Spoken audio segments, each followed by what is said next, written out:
Hi, this is Scott Garibay, and today we're going to talk about Vivek Ramaswamy, and we're going to talk about a make or miss industry and the possibility that America may be really restructuring a completely different type of labor, right?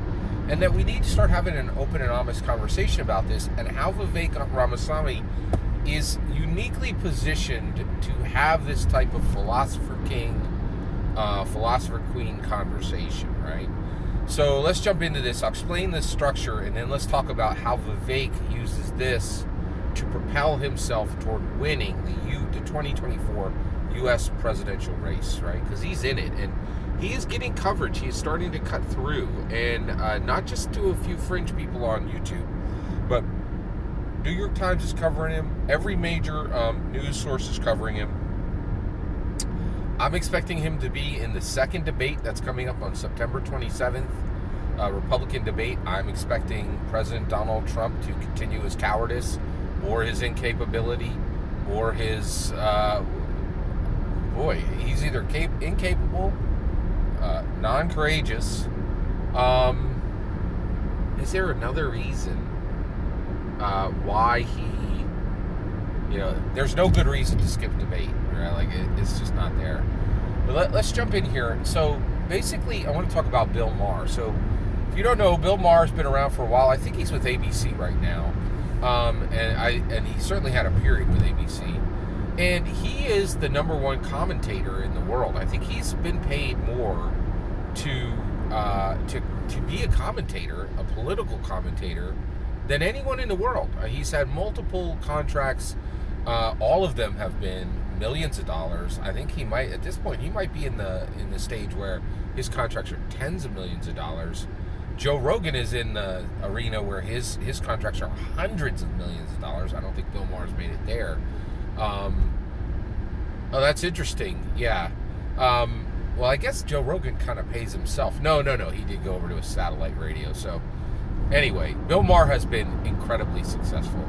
I wrote him off for a long time, but a good friend of mine was like, you should really take a look at his stuff.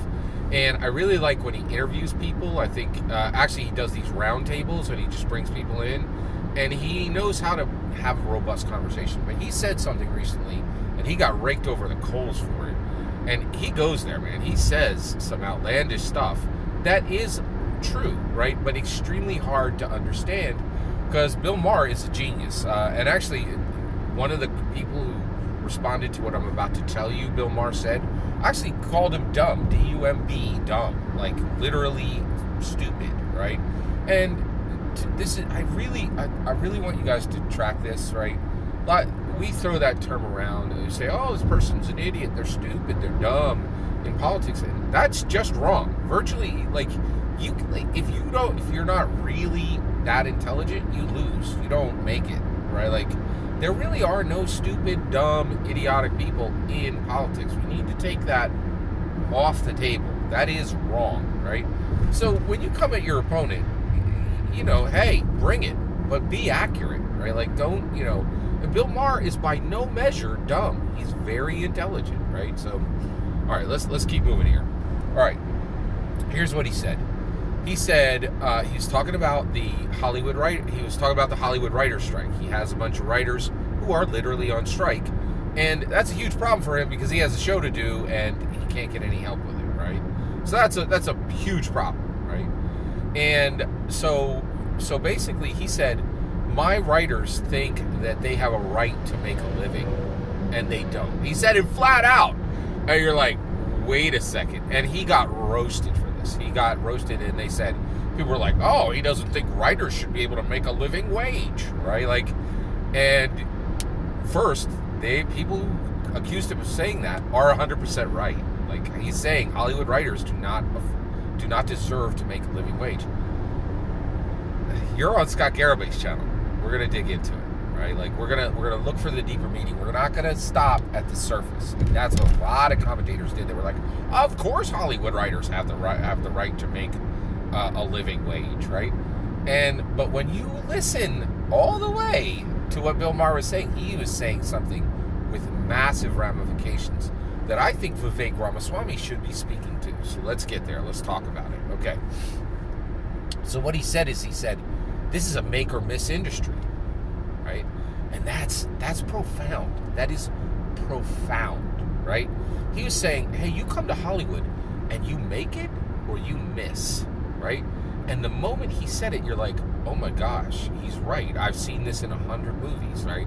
One of my favorite actors is Ryan Gosling. I've seen every film he's ever made. I think I've seen every show he's ever made. He's fantastic. And I really like La La Land. That's a sleeper. If you don't know, that's an extremely good film.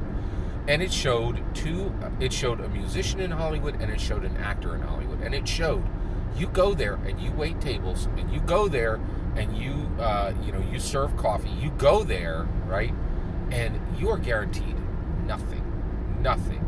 And you will be told by everyone, do not do this, right? You are going to a place where monster humans are the norm, right?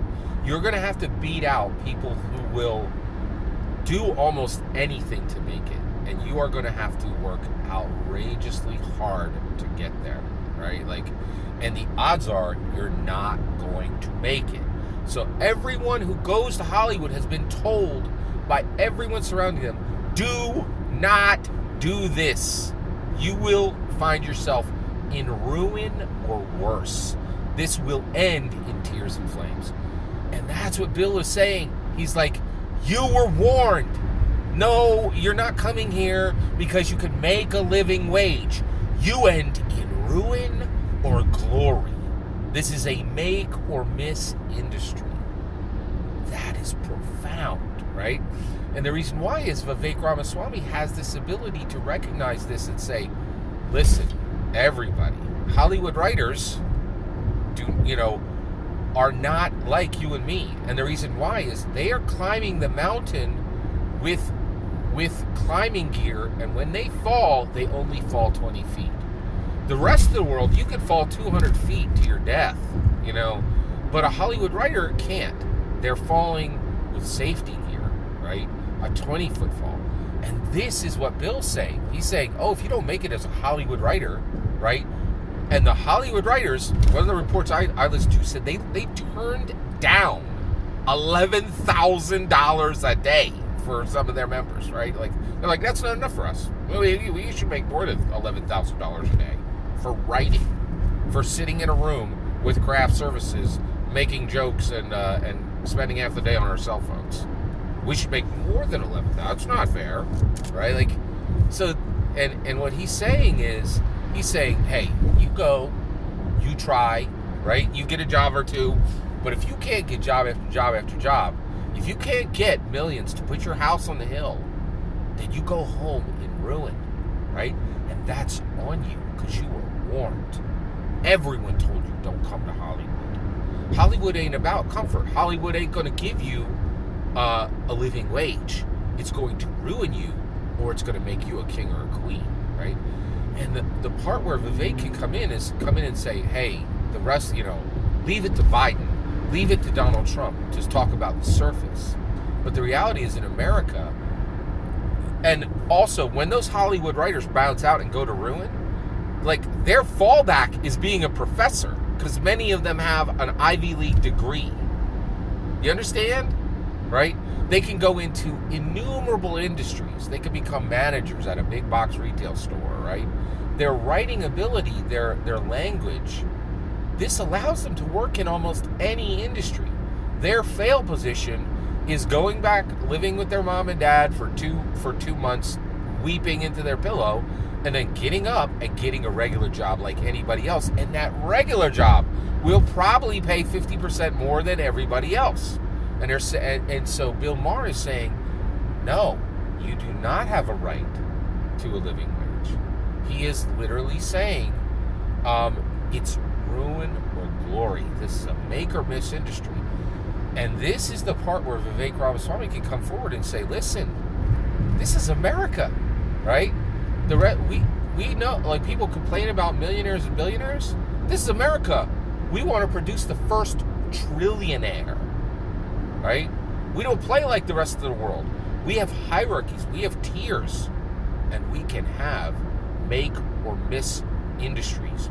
where you go and you get glory the way nothing else in any country in the world can give you, right? You want to see what power looks like? Look at Will Smith. He did something at the Oscars. He did something that you could not purchase for all the money in the world. You couldn't pay 1,000 actors to watch that and then celebrate with you. It's power at a level that has never been seen, right? And the reality is we're world famous, right? Like Taylor Swift could make a phone call and have tea with the Emperor of Japan tomorrow. I think they might not have an emperor anymore, but you get my point, right? It's a level of power that is unprecedented. And that's the point, is America's like, we determine the new ceiling, right? And I think Vivek is smart enough to have this philosopher king conversation and say, listen carefully. We're going to do this. We are going to do this, right? We're going to have a ruin or glory industry, right? No living wage, right? If you go to Hollywood, you were warned. You were warned by everyone. You didn't get surprised.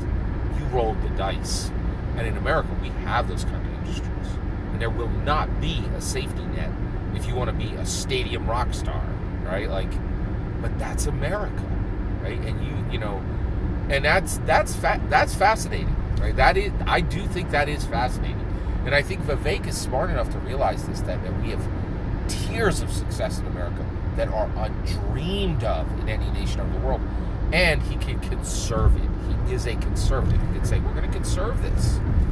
The rest of the world is like, oh, this industry is difficult. Yes, it is. Because it produces a benefit that no other country in the world can produce.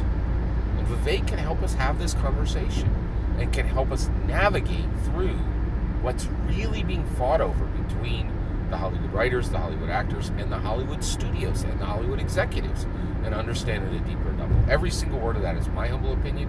What's important is when I get your humble opinion. When you get in the comments and send your traffic, please consider liking and subscribing, and have a wonderful millennium.